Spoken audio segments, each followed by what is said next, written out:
Hello everyone, I'm Caroline McKinnon from the Inclusive Research Collective, and I'd like to welcome you to our final event of the Small Talks for Big Change seminar series. These events are a collaboration between the Perivoli Africa Research Centre and the Inclusive Research Collective, and they are a series of sessions where we begin to look at the layers of power imbalances between research collaborations between the global north and researchers in the African continent. These events are being recorded for colleagues who can't attend live, and if you missed the previous events in these series, we will be sharing links to those recordings, which have closed captions available in either English or French. And if you would like closed captions for this live event, please click the button that says CC at the bottom of your screen to enable these. We recognise the importance of honest conversation, but as a polite notice, we do expect our speakers and other attendees to be treated with respect at all times, and failure to do so will result in removal from these sessions. And if you have any questions, please put these in the Q&A or chat for afterwards. Today's session follows the very successful launch of the Charter, which we've been talking about in previous sessions. And the IRC would like to extend our congratulations to Park and all the collaborators involved in this wonderful event. And today we welcome Professor Agnes Nairn, fresh from that launch ceremony, who is the Pro-Vice-Chancellor for Global Engagement at the University of Bristol. Agnes started at the University of Bristol in 2017 after 2 years as Dean of Hult International Business School in London. Agnes pursued a portfolio career between 2006 and 2015, dividing her time between policy consultancy and a post as Professor of Marketing at EM Lyon Business School in France.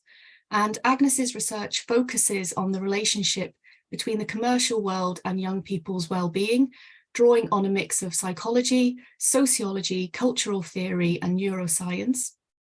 And Agnes is currently Specialist Advisor to the House of Lords Communication Committee's inquiry into the advertising industry. Agnes, thank you so much for joining us today, especially, as I say, after coming straight from the successful Charter launch yesterday. Briefly, I will pass over to Isabella for an overview of our series. So Isabella, over to you.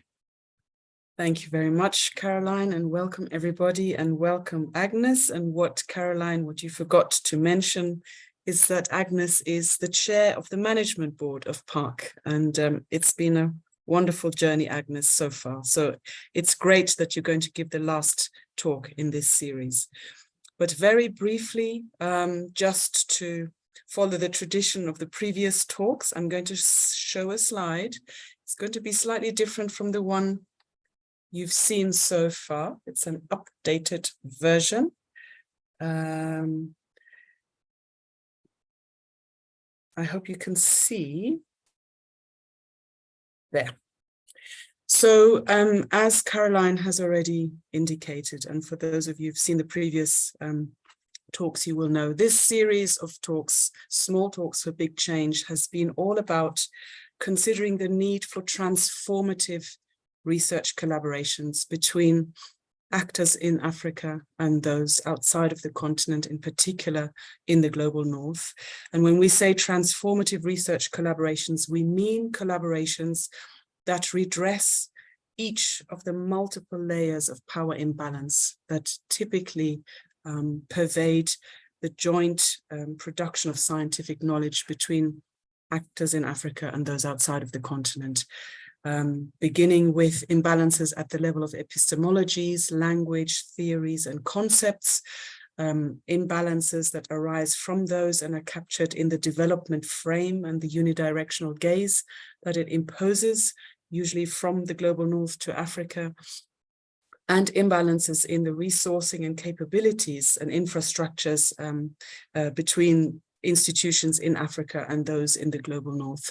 And then lastly, imbalances that are informed by all of the preceding ones, in the division of labor, in decision-making, and the arrangements, the practical arrangements of collaborations.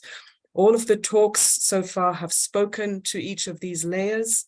Today, the last talk in this series speaks to the charter which we launched yesterday and which really captures ways forward for redressing these imbalances in research collaborations, hopefully in the future.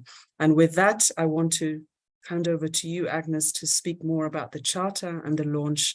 And thank you once more for all that you've done to support us. Thank you.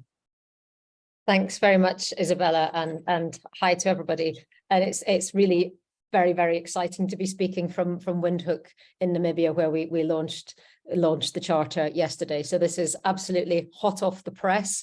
And I'm delighted to have been asked by Isabella to give this final talk in the Small Talks for Big Change. I'm very honoured. Why Windhoek? Well, Windhoek's where the 22nd Conference of Rectors, Vice Chancellors and Presidents of African Universities is taking place between the 4th and 7th of July. So this is a gathering of all the leaders of African universities and African higher education institutes, 600 people at this conference. So it's a really significant place in the continent to be launching the charter. Yesterday was joyous, I think is the best word. So much enthusiasm, goodwill, curiosity, hope. And we know that this is just the beginning of what's going to be a very robust process to ensure that everyone who's involved in science or knowledge production, if you prefer, is ready to do their bit to take a long, hard look at these power imbalances that we've been discussing through the series, and to start to make them a much more balanced relationship between the mighty continent of Africa and the global north. This is not going to be a cosmetic or a superficial process. It's going to be done in a very deep and systematic way. Let me just tell you a little bit about the event, because it was big and it was significant. It was opened by the Amadomu group of singers and dancers who did a fantastic Namibian, very colourful hunting song and dance, and I think that got us all in the mood. We then had a welcome from three very significant people, from Dr. Selma Levendelvo from UNAM, the University of Namibia, who are hosting, and then Professor Oyewola, who's the Secretary General of the Association of African Universities, and also Ernest Arete, who's the Secretary General of the African Research Universities Alliance. So, the big networks and the hosts of the conference were welcoming us, and I think that's very significant. It was a 4-hour session, so it was a marathon.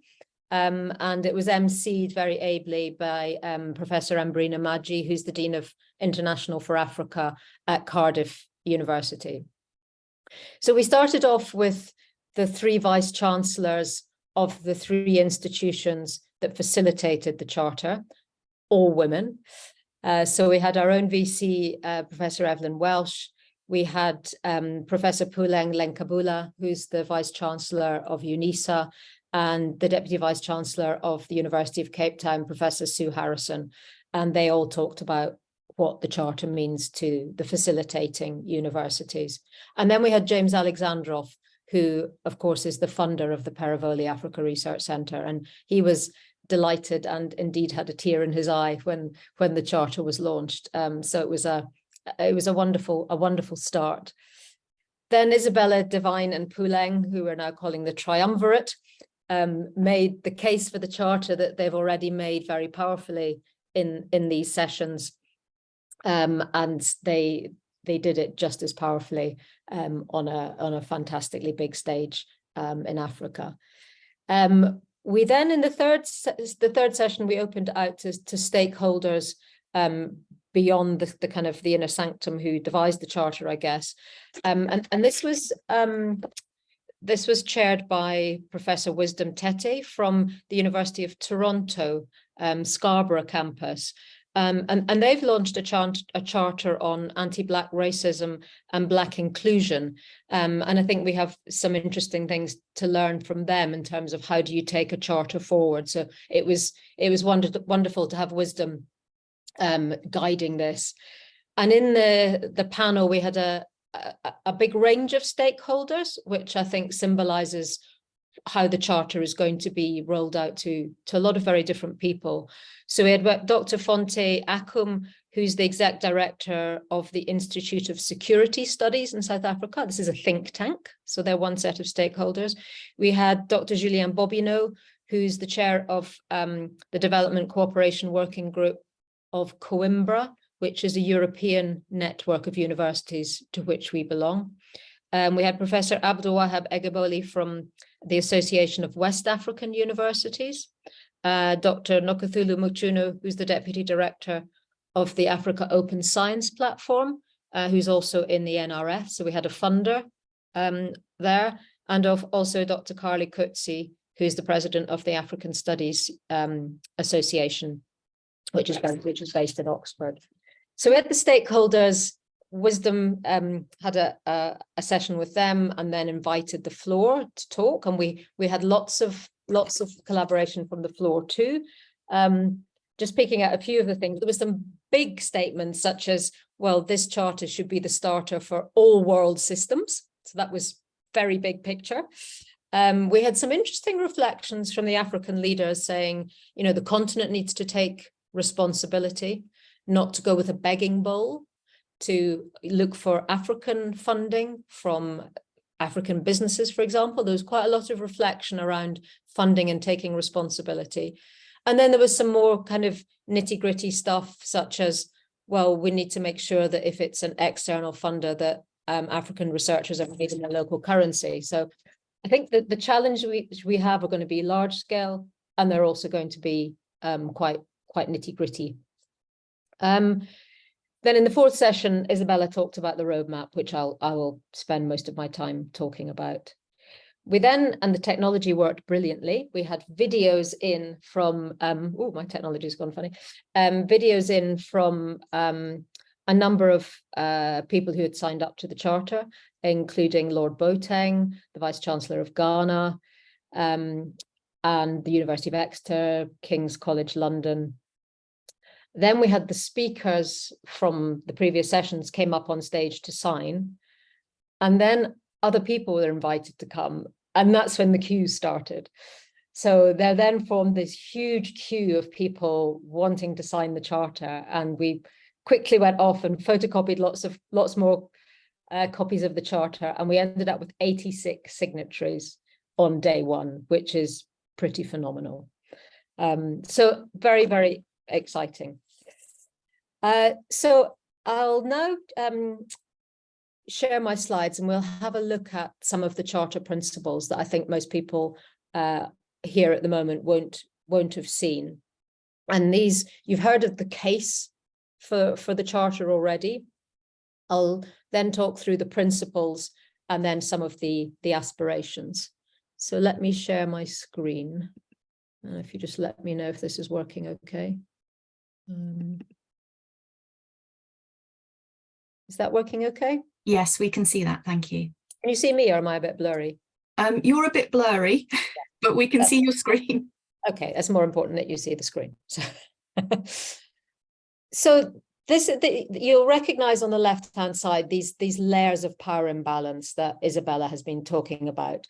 And on the right, we have the principles to redress these. So if we look through, we start with the imbalance in epistemology, where we've got a predominance of Western-centric epistemologies and a non-consideration or use or generation of alternative ones. So what this means is those signing up to the charter will pledge to, when they have a research collaboration, they'll start with an initial critical examination and acknowledgement that there are different epistemic positions from the collaborator. So that will be a transparent start. And also an assumption of the non-universal validity and the decentering of Western-centric epistemic orientations, and a chance to look at new alternatives. So that's the first. It will be this, when we start a project, we say, okay, let's just look at what other epistemologies might be open to use.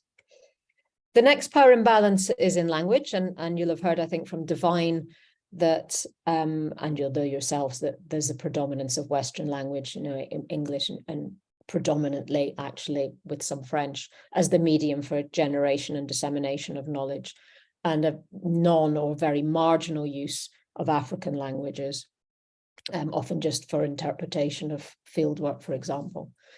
Therefore, the principle will be, at least where the focus is on phenomenon in the continent, African languages will be centered at every stage of the knowledge production system. So conception and the design and the data collection and the analysis and the interpretation and the dissemination. So that will be our second set of principles. The third layer, as Isabella showed on that slide, is the theory or concepts or this extroversion towards the West. And we know that there's just as there is a predominance of Western epistemologies, there's also a predominance of Western-centric concepts and theories and academic research, and an inherent turning towards the West for scientific theory and a non-generation of alternatives. And therefore, the principles in the Charter say that when a collaboration begins, there should be a critical examination and an acknowledgement of the theoretical positions, just as there has been an acknowledgement of the epistemological positions, and an assumption that the Western theories are not universal and there may be different ways generated from the continent of knowing. Oops. Trying to get to my next slide. There we go. Whoops. Sorry. There we go. The next layer, as we've heard, is this development, and you can't really see my picture, but I'm putting it in inverted commas, this development frame, because this word development is a very unhelpful framing that tends to see Africa as in need of development, whereas the global north is seen as already developed and as a site of deficiency, where the global north gazes towards the underdeveloped or the developing continent of Africa, and where that gaze is very rarely reversed. We very rarely have Africa research on what is happening in the global north, which underprivileges the position of the African continent. And there's an assumption that the problematics and the solutions are generated in the global north without looking at alternatives. So for those who've signed up the Charter, it will be a pledge to seek to, I mean, even if, particularly where there are global challenges, that the focus will be on what Africa wants to research, not necessarily what the global north assumes Africa wants to research, and that gaze will be returned, or indeed in some cases actually reversed, and a decentering of what the global north thinks the problems are and what the solutions are, and a concentration on generating alternative accounts. The next layer then is resourcing, and as we all know, the resourcing in the continent is vastly inferior to the resourcing in the global north, which makes it very difficult to sustain the collaborative research efforts from Africa. And current funding regimes don't help this, just as current funding regimes tend to assume that they know what should be researched in Africa, predominantly health research, and not very much research on AI or robotics. The funding regimes also tend to focus on short-term projects, which means there's never quite enough time to build capacity and institutional capabilities.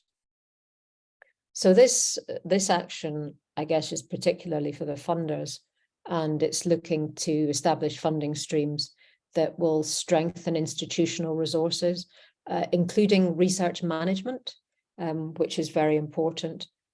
So for the African partner to have a real strengthening of their resourcing, and indeed for there to be more programs, I would say, rather than projects that are sustained over the long term, because that then allows African partners to build some of the capacity that's so needed. And finally, the practical arrangements, and I think, as has been addressed before in this series, there has been quite a lot of work done by other actors on the practical arrangement. So making sure that it's not the global north comes up with the ideas, says, does anyone know somebody in Uganda? Swoop into Uganda, basically extract the knowledge, go back to the global north and analyze it and take all the high value parts. That's unfortunately typical of quite a lot of research that happens between the global north and the global south. The decision-making power is all taken in the global north, the research foci, the objectives, the methods, how the budget's allocated, how the sample is come about, how the data is collected. And I suppose, and finally, and importantly, the lead authors are often in the global north and not in Africa. And we know that there's, I think it's only 16, African researchers and the topmost cited researchers. I mean, it's a terrible, terrible power imbalance at that level.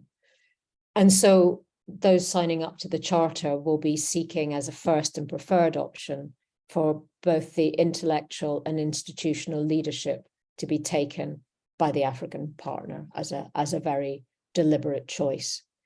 And then to look at, for example, the 4 approaches to supporting equitable partnership good practice document, and there are other frames that in a very practical level help to make these partnerships much more equitable. So that is the Charter. Those are the principles.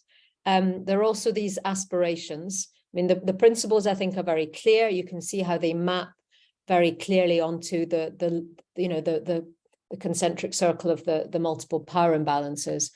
And of course, we need a lot of people from a lot of different organizations to help this happen. So obviously HE institutions, but also the funders, also the assessment bodies, governments, international science bodies, and the publishers themselves. We need all of them on board. So finally, I would just say the hard work starts now. There isn't an ineluctable path forward. There will be many challenges from many quarters. There will be forces trying to undermine the work, unquestionably. And I think there are responsibilities on everyone listening here and the many, many stakeholders who are not listening here to take this forward. But finally, I would say this is the moment. This is definitely the moment for the Africa Charter for transformative research collaborations. And I, for one, am very much looking forward to 5 years' time when we can look back and see what we've achieved. Thank you. That was fantastic. Thank you, Agnes. And yeah, after having worked on this seminar series, it was lovely to be able to see all the Charter principles written down. So thank you for that. Please, may I start with a question about the University of Bristol? How important is this Charter for the University of Bristol? How important was it for us to be involved in this Charter? Oh, you're on mute, sorry. It's extremely important. I think the fact that our Vice-Chancellor flew out here, was here for less than 24 hours before flying back for a Board of Trustees meeting, so that she could be on that stage with the other Vice-Chancellors signing the document, is symbolically incredibly important. It really is a big part of the Bristol DNA. This, social justice is one of our research themes. It's something that we want the world to know us for. And this year we're particularly focusing on our work in Africa. We've signed this very comprehensive strategic international partnership agreement with the University of Cape Town, who, of course, are very solidly involved in the Charter. So strategically, it's very important to us in terms of our thought leadership and our principles and our values. That's great, thank you. And then following from that, so Isabella and also yourself have spoken about how the roadmap and the hard work starts now. That's not to undermine all the hard work that's gone into the production of the Charter, but now the implementation of everything that we would like to do. How are we going to do that? Firstly, within the University of Bristol, but also we do have attendees who are not at the University of Bristol. So what can the university do to make sure that this Charter is known throughout not only the UK, but also further afield? And also what can we do to help that roadmap along? I think publicity is certainly one thing. I mean, Twitter was going a bit mad yesterday, but telling people about it. We now have a charter. We now have a document. It's available on the Perivale Africa Research Centre website. So I think many people belong to many networks that belong to many other networks. So telling people about it is important. People can sign up to it on the PARC website. So getting people to sign up to it. I don't know how many more have signed up to it today. So that's just getting it out there is very, very important. Beyond that, I mean, we will have a secretariat of the three facilitating universities to kind of hold the project together. But then we've formed this loose coalition of interested parties who were there yesterday, who are here today. And we'll be setting out a program of work for the different people we need to influence. So we need to influence policymakers. We need to influence funders. We need to do more scholarly work on how this works. We need case studies. So at the end of the process, we hope we'll have a standard and best practice for how to do this kind of research. But on the way along, we're certainly looking for people who would like to be involved in influencing these various constituents that we need to buy in. That last slide I showed you shows the different levels of people we need, and different people will have different contexts in order to be able to do that in different interests. So hope that answers your question. No, definitely. Thank you. I'm looking forward to hopefully being part of at least the communication. If there's anything else that IRC can do, we'd be delighted to. Thank you. And as you were going through some of the Charter principles, we heard from Puleng Sahalo in a previous session about the importance of what we teach, how we teach, who teaches, and that all links into decolonising, diversifying our curricula as well.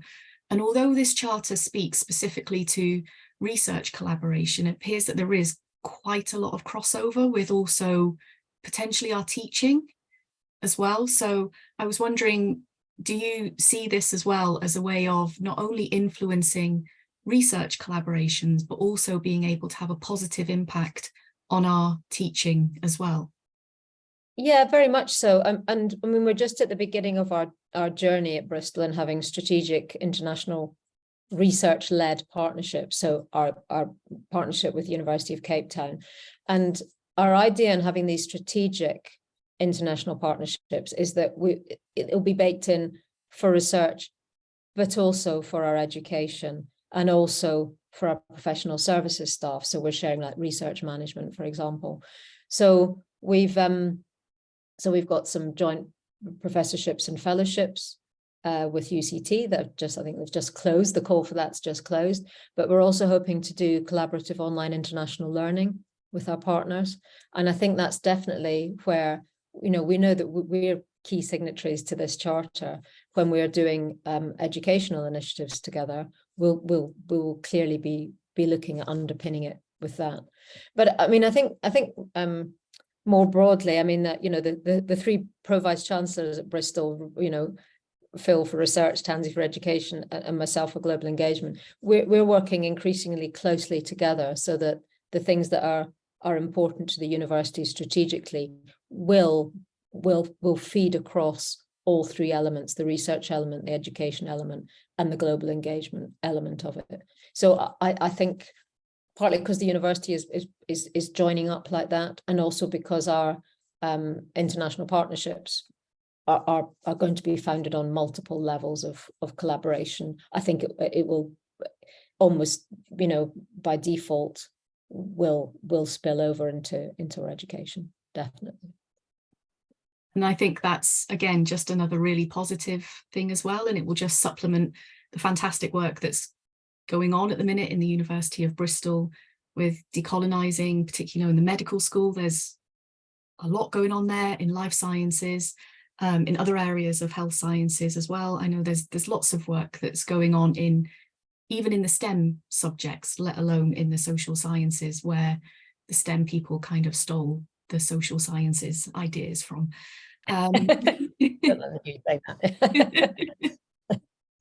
So yeah, that's fantastic. Thank you. I think it's great that this is going to be a charter that is not just going to be a tick box exercise, that it has been incredibly well thought out. There's been multiple stakeholders involved in the creation of it. You've said that the change is now and the time is now. Why is that? I think that's a really good question. I think that people are talking about it more. I mean, the time is now because you can feel that there's a movement, that there have been a lot of frameworks around some of the practicalities of equitable partnerships. And there are quite a lot of Leeds launched one a couple of weeks, their knowledge equitable, KEN, knowledge equity network.